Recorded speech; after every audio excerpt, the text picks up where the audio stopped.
las mascarillas con las medidas de bioseguridad. Enrique nos cuenta con quién va a estar. Ojo, Enrique, ¿cómo estás? ¿Qué tal, Carla? Muchas gracias por el pase. Vamos a tener un programa súper interesante y sin más preámbulo le damos la bienvenida al expresidente de la República, Ollanta, que se encuentra en nuestros estudios. ¿Cómo estás, presidente Humala? Gracias por estar con nosotros. ¿Cómo estás? Buenas noches. Bueno, a ver, para comentar la situación, porque vivimos momentos de incertidumbre y momentos de cierta tensión en torno al anuncio pues, del resultado electoral. Hemos visto una delegación, entre comillas, de Fuerza Popular o de políticos simpatizantes con esta causa que ha llegado hasta Estados Unidos, a Washington, pero parece que ni siquiera han sido recibidos. ¿Eso cómo lo observa usted? ¿Cuánto tiempo más debería durar este tema? Bueno, yo lo observo con mucha preocupación. Yo creo que si el Jurado Nacional de Elecciones, con la autonomía que tiene, ya llega a la certeza de que, aún dándole la razón en los casos que todavía tiene pendientes con el partido Fuerza Popular, no revertiría ya el resultado, creo que lo que tendría que hacer ya es proclamar a Pedro Castillo como presidente electo y por cuerdas separadas ir resolviendo las diligencias pendientes, de tal manera que el resultado de la elección ya la sabremos todos. Eso le dará estabilidad al país y mientras tanto el resultado, si le ganó por 40.000 o por 20.000, ya eso quedará en el anecdotario, ¿no? Pero así debiera manejarse esto de una vez. Y creo que eso le daría tiempo a Castillo, al señor Castillo, para que organice la transferencia de gobierno junto con el presidente Sagasti y ya vaya designando su gabinete, las personas claves en las cabezas de las instituciones, y ya vaya pues estableciendo cómo van a hacer el plan de gobierno, ¿no? Lo cual es importante. Pero a ver, detengámonos un momento ahí, porque usted tuvo pues se enfrentó a Keiko Fujimori en una elección en un momento y creo que ganó algo así como por 3 puntos en segunda vuelta. O sea, hubo un margen un poquito más holgado. Mucho pues, más ¿no? amplio, sí. Aquí en estas 2 últimas elecciones estamos hablando de aproximadamente 40.000 votos. Ya sabemos lo que pasó en la anterior. ¿Esta narrativa del fraude puede hacerle daño o puede inestabilizar este quinquenio que nos viene? Por supuesto, esta duda que va a quedar entre algunos. Claro, está haciéndole daño al país, ¿no? Le está haciendo daño también a la legitimidad de Castillo, porque si bien él en una primera vuelta obtiene 19%, que es para liderar una primera vuelta, es bajísimo, es histórico esto, ¿no? Él está llegando como invitado de un partido, pero que ha ganado, pero con todos estos cuestionamientos y hablar de fraude, ¿no? Al punto de ir hasta Washington, a la OEA, lo que está haciendo es que un sector de peruanos crean ingenuamente o crean realmente que Castillo llegaría a gobierno de una manera fraudulenta. Y eso le afecta la credibilidad. Ya de por sí, como te decía, es débil. Es frágil, ¿no? Frágil porque tiene una serie de coyunturas que estamos viviendo ahora. Estamos viendo una 4ª legislatura en el Congreso. Entonces, sobre eso, sumarle un aire a fraude, lo que hace es debilitar al gobierno y debilitar las instituciones del país. Él efectivamente, como usted señala, va a tener que ahora armar su gabinete, darle una línea a su gobierno, que no la conocemos muy bien, ¿verdad? De eso quiero hablar en un minuto. Pero en lo inmediato, la preocupación central va por el lado del país, por supuesto, de la pandemia. Entonces uno piensa, ¿no sería lógico, porque el gobierno de Sagasti ha dicho, los equipos se pueden quedar? ¿No sería lógico incluso de repente hasta ratificar al ministro de Salud hasta que termine el proceso de vacunación? Pregunto yo. ¿Usted qué haría en una situación como esta? Bueno, yo ya he tenido la experiencia y podría rápidamente trabajar con un equipo de gente. Yo no tengo nada en contra del actual ministro de Salud, pero lo que creo es que acá estamos mucho personalizando las políticas, ¿no? Y hemos llegado al extremo de crear el SAR anticorrupción, el SAR de la reconstrucción. Hablamos del señor Velarde como que es el zar de la política monetaria, y eso debilita las instituciones. Acá el relevo de mando, el relevo de un gobierno a otro gobierno, no va a cambiar en nada, porque no son las personas las que van a protagonizar el cambio, sino son las instituciones. O sea, la buena marcha hoy día de la salud. ¿Cómo le están pegando a las instituciones electorales, por ejemplo? Sí, ¿no? O sea, pues por eso yo puse un tuit, me parece el domingo o el lunes, defendiendo a las instituciones y también a la institución electoral, pero la vacunación, la buena marcha ahora de la vacunación obviamente obedece a una política del gobierno, del presidente, del ministro de Salud, pero sostenida en un sistema de vacunación con mucha experiencia y mucho respeto en Latinoamérica, que es el modelo, el sistema peruano. El problema era que no llegaban las vacunas, el problema ha sido la gestión, que es distinto, ¿no?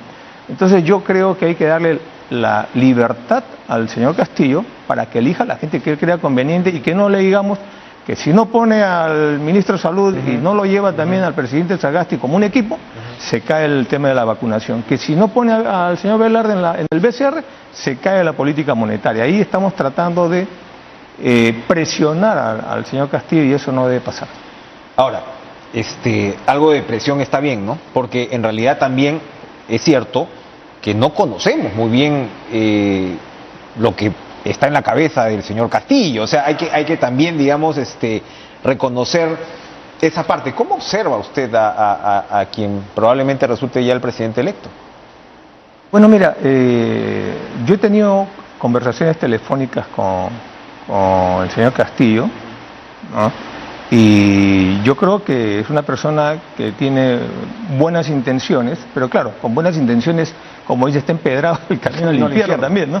Yo creo que va a ser muy importante la visión que él tenga, ¿no? Por ejemplo, de toda esta experiencia que está viviendo, él debe tener una visión de su política de relacionamiento con el Congreso, teniendo en cuenta que tiene más de 70 y tantos congresistas que son básicamente, digamos, del bando contrario. Él va a estar en minoría. Por otro lado, tiene, por ejemplo, el comportamiento de los medios de comunicación, que nos han demostrado en esta campaña, como en la del 2011, que no se pueden autorregular. Entonces, él va a tener que dar medidas, por ejemplo, una ley, ¿no?, que regule los medios de comunicación. Él va a tener en política... Pero eso es peligroso, ¿ah? No, no es peligroso. Lo peligroso es lo que ha pasado ahora, pero para empezar, que lo he vivido yo en carne propia, y que hoy día estamos viviendo todavía esta secuela, ¿no? Pero Humala ganó las elecciones igual y Castillo acá ganó las elecciones. Entonces, es decir, ¿para qué vas a regular los medios? Pero yo no, todo el mercado, las fallas del mercado, el Estado, hay fallas en el mercado, pero el Estado tiene el rol regulatorio. ¿Y cómo regular los medios? Bueno, tendría que haber una ley, ¿no? Pero digamos, dejémosle eso en el tema de agenda Castillo, él verá qué hace. Tiene también que trabajar aprovechando todos los proyectos de infraestructura, de desarrollo que le dejó mi gobierno y que en este quinquenio no se han aprovechado, ¿no? Muchas obras, empezando por ejemplo con el Museo Nacional de Antropología del MUNA, que está en Pachacama, que no lo terminan, ¿no? O el teleférico de Choquequirao, ¿no? El gasoducto surperuano, etcétera. Ahí tiene una cartera importante de proyectos, la línea 2 del metro, entre otros, ¿no? Lo otro que tiene que ver es política exterior, tiene que ver las reformas que tiene que hacer, sobre todo una reforma política que hoy día más que nunca nos demuestra que es necesario en el país para evitar que la política influya negativamente en la economía, ¿no? Yo creo que hay que separar estas dos cosas. ¿Tiene la estructura Castillo para emprender todo esto? Se lo pregunto, insisto, porque a ver, no es ningún misterio que el señor Castillo aparece a la vida pública hace un par de años como un sindicalista, su experiencia política es muy limitada.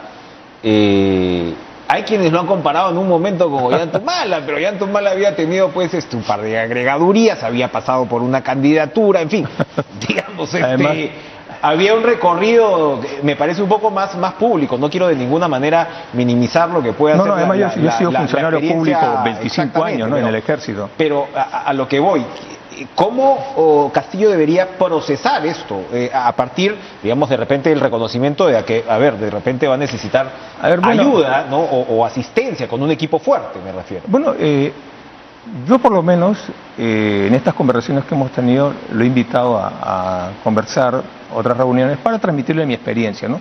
Y creo que eso... ¿Y lo he visto a él receptivo, sí, curioso? Claro que sí, a él y al presidente del Partido Perú Libre, que es el partido de gobierno, claro. Pero, a ver, retrocedamos 5 años. ¿Qué decíamos de Kuczynski cuando llegó al gobierno? Que era muy experimentado. Y un gobierno de lujo. Y mira en qué terminó. Entonces, Pero digamos, con el Congreso que tenía al frente también, sin ánimos de, ¿no? Con el Congreso, con Claro. una mayoría que usted no enfrentó, por ejemplo, a pesar de que tuvo tensiones con tuvimos un bloque fujiaprista con Alianza para el Progreso y otros partidos que se juntaron y al final nos quitaron la mesa directiva. No fue tan la experiencia polarizado no es como garantía, entonces, según lo que usted me está diciendo, de un buen gobierno, por ese lado. ¿La qué? La experiencia no es garantía, entonces, de un buen gobierno. Castillo podría ser un buen gobierno. Yo creo que Castillo, cuando hablamos de experiencia, nadie tiene experiencia de haber gobernado antes, ¿no? Yo creo que lo importante acá es que Castillo sepa rodearse de una gente que no se aprovechen de él, ¿no? Y que no lo utilicen y en la primera se vayan. A mí me ha pasado en gobierno este tipo de cosas, ¿no? Y además, él debe ser consciente de que él es el que va a dictar la política general de gobierno. Eso es fundamental, ¿no? Entonces, la relación con los ministros tiene que ser una relación franca, una relación técnica y también política. Y eso es parte del arte de gobernar. Qué interesante. A ver, usted acaba de mencionar al secretario general del partido de gobierno, se refirió usted a Cerrón como tal, y Cerrón es un factor de disrupción, de temor, de rechazo entre ciertos actores. ¿Cómo Castillo debería manejar esa relación? Mira, si Castillo pretende gobernar como Vizcarra, sin partido y sin Congreso, yo creo que las cosas se las va a tener muy, pero muy difíciles, ¿no? Porque eso no se lo va a lograr, no le va a dar ningún mérito en el Congreso, ¿no? Lo que hemos aprendido en estos 5 años es que el presidente del gobierno debe tener una bancada, grande y pequeña. Lo ideal es que tenga una mayoría o que pueda formar una mayoría, porque si no, tranquilamente puede ser vacado en el primer año de gobierno, entrará la vicepresidenta y también la pueden vacar y terminaríamos con elecciones antes del 2026. O sea, repetiríamos la historia de este quinquenio que estamos terminando. Entonces esto quiere decir que la crisis que se inició con el gobierno de lujo no termina. No, definitivamente este es el epílogo probablemente, o el nuevo, esperemos que sea el epílogo y no el nuevo capítulo, ¿verdad? ¿No? Una saga. Pero lo que me está diciendo es que Castillo va a necesitar de su bancada. Claro, entonces yo creo que es un error político una separación de su bancada, ¿no?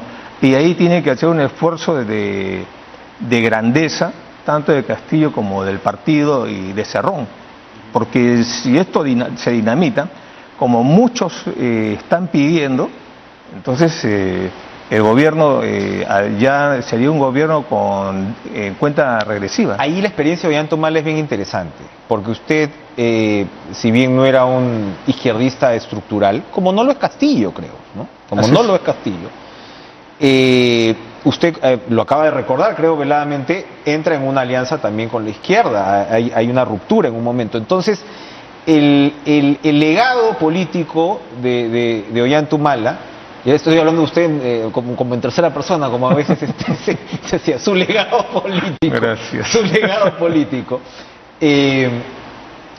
digamos, es controversial. Usted, por supuesto, defiende sus récords, y hemos hablado de los números de pobreza, en fin, de economía y todo, pero llega un momento en el cual, como de alguna manera, ni la izquierda ni la derecha se lo reconocen. Entonces, no sé si Castillo puede enfrentar una situación similar. ¿Cómo observa ahí Bueno, esa postura? Claro, ¿no? nosotros hemos trabajado para los de abajo, más allá de izquierdas y derechas, por los de abajo. En segundo lugar, yo no he sido invitado en el partido, yo he construido un partido. O sea, he sido el líder natural del partido. Usted subió ya con su partido. Claro, entonces en yo esa no estoy de segunda invitado en experiencia. un partido, ¿no? En tercer lugar, hay que entender, porque a veces creemos de que hemos satanizado una hoja de ruta, lo que se llamó la hoja de ruta. Y eso es lo que debe entender también Castillo. Yo imagino que ya lo ha entendido, porque ya creo que ha hecho como 3 hojas de ruta en la práctica, ¿no? El plan bicentenario. Sí, ¿no? y ha firmado una serie de acuerdos, ¿no? Una cosa es lo que él fue con su propuesta primigenia y solo obtuvo 19%, ¿no? Quiere decir que hay un 81% en teoría que no estaban de acuerdo con él o no estaban informados de eso. Para él haber logrado remontar el 50%, tiene que hacer una nueva propuesta. porque si no, no tendría legitimidad Ha tampoco. incorporado más del doble de lo que sacó en la Bueno, primera. claro, ¿no? Entonces, claro, ahí se junta, ahí ya es un análisis, ya Sí. el antivoto de cada uno de los Sí. candidatos, etcétera, ¿no? Pero, ¿cuál es lo que debe mandar para gobernar? Con lo que obtuvo 19% o con lo que obtuvo 51%, o 50, más de 50%. El sentido común nos hace entender que él tiene que gobernar para la mayoría de los peruanos, para más del 50%, para los que votaron en la primera vuelta, para los que votaron en la segunda vuelta y para los que no votaron por él. ¿Cómo resuelve esa ecuación, no? O esa paradoja. ¿Cómo resuelve esa paradoja? Vámonos a la pausa y regresamos con el expresidente Ollantumala. Presidente Ollantumala, nos fuimos antes de la pausa. ¿Cómo se gobierna? ¿Cómo se gobierna en una situación con estas características, de una polarización tan marcada, de vamos a decirlo así, de un miedo a la izquierda o al comunismo, por decirlo de alguna forma, de un sector de la población concentrado sobre todo en Lima, y por supuesto al mismo tiempo de una demanda de cambio, ¿no? O sea, ¿dónde está esa demanda de cambio? ¿Cómo cambias sin llevarte la estantería abajo?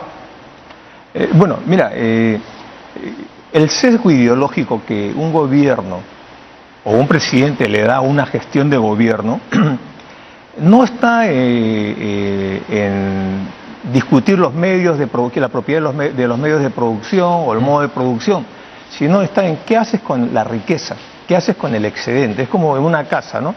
Uno tiene una familia, la familia tiene que comer, tiene que tener salud, educación, tiene que tener cierto bienestar, etcétera. El sesgo ideológico uno lo imprime con el ahorro de la familia, ¿no? Es decir, ¿qué hago yo con el presupuesto general de la República? Esa es una propuesta política. Entonces, en nuestro caso fue inyectar o crear una política social y un ministerio, un ente rector que gestione y asegure la política social, así como el MEP asegura y gestiona la política económica, ¿no? En la política social los programas sociales no podían estar huérfanos y teníamos que articularlos y darles un ministerio. Eso es lo que hicimos. Entonces, Castillo yo creo que habría que decirle de que el sesgo que él le ponga, su personalidad que él le ponga, su visión del país, no es tocando el problema de las necesidades básicas, o sea, no afectando eso, sino más bien trabajando para generar espacios en que la población pueda crear riqueza, sobre todo ahora en la reactivación económica. En segundo lugar, ¿no? Si queremos consolidar la democracia, debe fortalecer a las instituciones, debe apoyar a las instituciones, porque este es un problema en el país, ¿no? La debilidad, la fragilidad institucional. Y debe hacer inmediatamente una reforma política, porque si no, va a terminar... ¿Qué falta en la reforma política? Mira, yo creo, sería importante que hagamos una reflexión. Si el nuevo Congreso, si el partido de gobierno, ¿qué pasaría si anuncia que todos los actos que está haciendo el actual Congreso en su cuarta legislatura, una cuarta legislatura totalmente anómala, ¿no? Se los va a declarar írritos, ¿no? O sea, a partir del 28 de julio, todo esto que están haciendo ahorita se declara írrito. ¿Qué va a pasar? Puede ser. Lo puede hacer. Es el primer año de gobierno, es el año en que el presidente tiene, digamos, los poderes constitucionales a plenitud, los poderes del Ejecutivo a plenitud. De ahí va a ir desgastándose. Uno de los problemas que comentaba era del daño que le están haciendo, es que va a llegar, como se dice, no con el tanque lleno, sino ya medio gastado. Claro. Ese es el daño que le están haciendo al gobierno y es el daño que le van a hacer al país. Y probablemente es la intención. ¿Sabe de qué perturba mucho a los actores económicos, para seguir en esa línea? La idea de la Asamblea Constituyente. Es un tema que estamos hablando desde hace mucho tiempo. Usted trabajó esa propuesta, ¿no?, en su momento, se hicieron reformas, etc., pero al final Castillo ha insistido mucho en la idea de esta Asamblea Constituyente, y ayer conversábamos con un economista, pero es en realidad lo que se repite desde ese lado. Los inversionistas van a aguantar sus decisiones si tú señalas que vas a meter una Asamblea Constituyente cuyo mecanismo no está claro. ¿Cómo ir en esa línea sin traicionar la promesa inicial de Castillo? Bueno, ya creo que ya ha ido adelantando, me parece que va a respetar el marco constitucional, ¿no? Lo que al final me parece que no va a poder hacerlo, ¿no? En todo caso, él va a tener que trabajar inmediatamente un plan B y explicar rápidamente el problema, ¿no? Por eso es que nosotros, después de la primera vuelta en el 2011, nos dimos cuenta que el tema de la Asamblea Constituyente no era un motor, un propulsor, sino me estaba deteniendo el crecimiento que yo tenía en la campaña electoral. Es decir, solo obtuve 32%, me parece, en la primera vuelta. Quiere decir que había por lo menos un 68 o 65% que no veía con buenos ojos. Que no lo veían con buenos ojos o estaban en contra, ¿no? Entonces, para poder remontar la segunda vuelta, tuve que hacer una hoja de ruta donde ya no estuvo el tema de la nueva Constitución. Fue una decisión pragmática, pero lo hice inmediatamente. Tal vez el problema acá es que en gran medida el plan de gobierno se basa en una asamblea constituyente. Pero yo creo que, dadas las condiciones, las circunstancias, él tendrá que ver si es posible o no es posible, y si hacer la asamblea constituyente lo que va a hacer es que se empeñe los 5 años de gobierno en esto y de repente ni lo hace. Entonces él también tiene que entender de que un gobierno tiene que resolver los problemas. Una vez que, como decimos los militares, una vez que sale el primer disparo en la batalla, y el resto es conducción. Ya los planes iniciales tienen que someterse a la realidad. Ese primer año es fundamental para sentar bases de gobernabilidad. Se nos va terminando el tiempo, pero hay otra experiencia que yo quería recordar, que es el tema de las sobreganancias mineras. Ahora que también se está hablando, tienes un cobre que prácticamente ha duplicado su precio, ¿no?, en el último año, que va además a ser fundamental para todo el tema de tecnologías limpias, es decir, va a haber, todo indica, una demanda de cobre muy fuerte. Usted aplicó las sobreganancias y con el tiempo también nos hemos ido olvidando de qué cosa pasó ahí exactamente y qué es lo que podría en todo caso aplicar así ahora. ¿Dónde está su espacio? Porque parece ser que hay una buena actitud por parte del sector minero de poder pues colaborar con bastante más, ¿no? Mira, nosotros revisamos los contratos de las empresas mineras y vimos que había un espacio que había sido camuflado por el óvulo minero, que en el quinquenio le dieron a García 2.500 millones de soles a razón de 500 millones por año. En el primer año que cobramos el impuesto a las sobreganancias, recaudamos 2.800 millones de soles, ¿no? Claro, el sector minero decía, nosotros vamos a dar, como hemos dado con García, no, esto tiene que estar reglamentado, ¿no? Lo que hoy día hay es un boom en el precio de los minerales que no responde al esfuerzo del minero, que responde a la dinámica, a la coyuntura, a la demanda, al crecimiento que hoy día China tiene proyectado de 8.5%, a la demanda que después de las vacunas, ¿no?, otra vez la economía está impulsándose, hay un alza, eso empuja el precio al alza, ¿no?, de los minerales. Eso no es mérito de las mineras para que digan ellos, ese es mi esfuerzo, no. Entonces, esa sobreganancia tiene que redundar también en las arcas del Estado. No digo que el Estado se lleve todo, pero obviamente hay que compartirlo. Para eso ya está el marco de la ley del impuesto a las sobreganancias mineras. Simplemente hay que regularlo a través de esta ley, ¿no?, y que el Estado va a tener más plata para recaudar. ¿Vale la pena renegociar los contratos con estabilidad? Porque son para mineras, y hay en pesca, entiendo otros, pero para mineras son 5 que concentran aproximadamente el 40% de la producción cuprífera. ¿Vale la pena renegociar esos contratos o habría que moverlo bajo una figura como la que usted describe? Yo creo que lo más práctico es, sobre el instrumento que creamos, que es el impuesto a las sobreganancias mineras, replantear el tema, porque ya nosotros renegociamos, ¿no?, y tampoco uno puede estar renegociando cada 5 años, pero la renegociación, si es aceptada por la otra parte, no hay ningún problema. El problema es cuando la otra parte no la acepta. Entonces, en nuestro caso, ese fue un esfuerzo tremendo que le hicimos en los primeros meses de gobierno, cuando teníamos la mayor, digamos, cantidad de poder, en otras palabras, en palabras simples, ¿no? Entonces, eso se pudo hacer en el primer año, tal vez en el último año no lo hubiéramos podido hacer. Entonces, creo que este es un año de toma de decisiones urgentes e importantes. Pero debes para escoger tus peleas para ese primer año. Así es. Esa es una gran verdad, y eso es lo que hice, ¿no? O sea, escogí cuáles eran mis batallas, ¿no?, cuáles las iba a ganar, me di cuenta cuáles era incierta el resultado, y cuáles iba a terminar el quinquenio, no lo iba a resolver. Se nos ha terminado el tiempo, pero no quiero dejar de preguntarle esto. Hablaba usted del tema de los programas sociales y parece que la línea ahora, digamos, de esa continuidad va por el lado de un sistema de protección social de alcance universal. Lo están hablando personajes como Rodríguez Cuadros, etc. Porque el tema es, ¿qué haces con esa plata? Vas a levantar esa plata y la idea es que no se convierta en gasto corriente. Es a ver cómo transformas o mejoras la situación. ¿Por dónde ir con el tema social? Rapidito, por favor. Bueno, lo que tendríamos que hacer nosotros es apuntalar, ¿no?, lo que es el sector educación y el sector salud, muy fuerte acá, ¿no? Eso es una... Y no me refiero al gasto corriente, lo que me refiero es a reformar el sistema, continuar las reformas que hicimos en educación y en salud, ¿no? Y además ampliar y mejorar los programas sociales, particularmente lo que es el sistema de becas, beca 18, ¿no? Y continuar los colegios de alto rendimiento. Ahí falta un segundo nivel, porque si miran las cifras de los egresados de los COAR, por ejemplo, el 92-94% estudia en las universidades nacionales, pero el bachillerato internacional que se le da en los COAR es para que el 92 o 95% vaya a estudiar al extranjero, ¿no? Y eso es lo que falta. ¿Cómo hacemos para impulsar a estos jóvenes que continúen esto, ¿no? Continúen su estudio superior? Y el otro tema es retomar la educación, el tema de clases presenciales. Estamos hablando crudamente de 2 años perdidos en la educación, que va a marcar la eficiencia profesional de estos jóvenes que hoy están en los colegios, mira, los colegios públicos. Entonces no se trata de pasarlos por agua tibia, ¿no?, sino cómo les reformamos la currícula educativa de tal manera que se pueda recuperar estos años.